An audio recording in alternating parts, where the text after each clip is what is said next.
ଆଜିର ରାଶିଫଳ 8-5-2026 ଗୁରୁବାର। ମେଷ ରାଶି, ଆଇନଜୀବୀକୁ ମିଳିବ ଶୁଭ ଫଳ। ଜୀବନସାଥୀଙ୍କ ସହ ସମ୍ପର୍କ ଘନିଷ୍ଠ ହେବ। ନୂଆ କାମ ଆରମ୍ଭ କରିବାକୁ ଇଚ୍ଛା କରିବେ। ବରିଷ୍ଠ ଅଧିକାରୀଙ୍କ ସହ ଭେଟ ହେବ। ରାଜନେତାଙ୍କ ପାଇଁ ଦିନଟି ବହୁତ ଭଲ। ବୃଷ, ଅଫିସ କାମ ସୁଚାରୁ ରୂପେ ତୁଲେଇବେ। ଛାତ୍ରଛାତ୍ରୀମାନେ ପଢ଼ାରେ କାର୍ଯ୍ୟକୃତ ହେବେ। ମନ ଖୁସି ରହିବ। ଆୟ ଅନୁସାରେ ବ୍ୟୟ ହେବ। ପୁରୁଣା ନିବେଶରୁ ଲାଭ ମିଳିବ। କ୍ରୋଧ ଉପରେ ନିୟନ୍ତ୍ରଣ ରଖନ୍ତୁ। ମିଥୁନ, ଅଫିସରେ ନୂଆ ଦାୟିତ୍ୱ ମିଳିପାରେ। ଘର ପାଇଁ ଜିନିଷ କିଣିବେ। ବ୍ୟବସାୟରେ ଲାଭ ହେବ। ମାର୍କେଟିଂ ସହିତ ଜଡ଼ିତ ଲୋକଙ୍କୁ ସଫଳତା ମିଳିବ। ପ୍ରେମିକ ପ୍ରେମିକାଙ୍କ ପାଇଁ ଦିନଟି ଭଲ। କର୍କଟ, ରାଜନେତାଙ୍କ ପାଇଁ ଦିନଟି ଭଲ। ଅବିବାହିତଙ୍କ ବିବାହ ସ୍ଥିର ହେବ।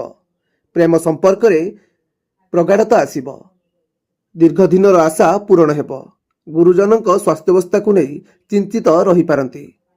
ସିଂହ, ଭାଇ ଭଉଣୀଙ୍କ ସାହାଯ୍ୟ ମିଳିବ। ଆତ୍ମବିଶ୍ୱାସ ବୃଦ୍ଧି ପାଇବ। ସମୟ ପୂର୍ବରୁ କାମ ପୂରା କରିବେ। ପରିବାରରେ ସୁଖ ସମୃଦ୍ଧି ବୃଦ୍ଧି ହେବ। କୌଣସି କଥାକୁ ନେଇ ମନଉଣା ହେଇପାରେ। କନ୍ୟା, ଯାତ୍ରାରୁ ଲାଭ ହେବ। କୌଣସି କାର୍ଯ୍ୟରୁ ପୂରା କରିବାର ପଡ଼ୋଶୀ ସହାୟତା କରିବେ। ମହିଳାମାନେ କର୍ମଚଞ୍ଚଳ ରହିବେ। ଦାମ୍ପତ୍ୟ ଜୀବନର ସୁଖ ବଜାୟ ରହିବ। ମାନ ସମ୍ମାନ ବୃଦ୍ଧି ପାଇବ। ତୁଳା, ପାରିବାରିକ ସମସ୍ୟା ଦେଖାଦିବ। ଯାନବାହନ ଚଳାଚଳ ସମୟରେ ସାବଧାନ ଅବଲମ୍ବନ କରନ୍ତୁ।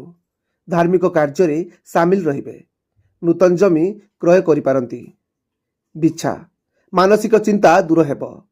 ସମାଜସେବା ଲାଗି ସମ୍ମାନିତ ହେବେ। ଅଫିସରେ ସହକର୍ମୀଙ୍କ ସହଯୋଗ ମିଳିପାରେ। ନୂଆ କାମ ଶିଖିବାର ଅବସର ଜୁଟିବ। ଉଦ୍ଧାର ଟଙ୍କା ଫେରି ପାଇବେ। ଧନୁ, ବ୍ୟବସାୟରେ ଉନ୍ନତି ଘଟିବ। ଜୀବନସାଥୀଙ୍କ ଠାରୁ ଉପହାର ମିଳିବ। ମନ ପ୍ରସନ୍ନ ରହିବ। ଅଫିସରେ ବରିଷ୍ଠ ଅଧିକାରୀ ସମ୍ମାନିତ କରିବେ। ଭବିଷ୍ୟତ ପାଇଁ ନୂଆ ଯୋଜନା କରିବେ। ମକର, କାମ ବୋଝ ଅଧିକ ରହିବ। କୋର୍ଟ କଚେରୀ ମାମଲାରେ ସଫଳତା ମିଳିବ। ମାନ ସମ୍ମାନ ବଢ଼ିବ। କ୍ୟାରିୟରକୁ ଆଗକୁ ନେବା ପାଇଁ ନୂଆ ସୁଯୋଗ ମିଳିବ। ଆଇଟି କର୍ମଚାରୀଙ୍କ ପାଇଁ ଦିନଟି ଭଲ। କୁମ୍ଭ, ଶୁଭ ଖବର ମିଳିବ। ଘରକୁ ଅତିଥି ଆଗମନ ହେବେ। ବ୍ୟବସାୟକୁ ନେଇ ଦୂର ସ୍ଥାନକୁ ଯାତ୍ରା କରିବେ। ଆର୍ଥିକ ସ୍ଥିତିରେ ଉନ୍ନତି ଆସିବ। ପିଲାମାନେ ଖେଳମନସ୍କ ହୋଇପାରନ୍ତି। ମୀନ, ସ୍ୱଭାବରେ ପରିବର୍ତ୍ତନ ଆଣିବେ। ସ୍ୱାସ୍ଥ୍ୟରେ ଉନ୍ନତି ପରିଲକ୍ଷିତ ହେବ। ଛାତ୍ରଛାତ୍ରୀମାନେ ଖେଳକୁଦ ମନୋରଞ୍ଜନରେ ଅତିବାହିତ କରିବେ। ଆତ୍ମବିଶ୍ୱାସ ବୃଦ୍ଧି ପାଇବ।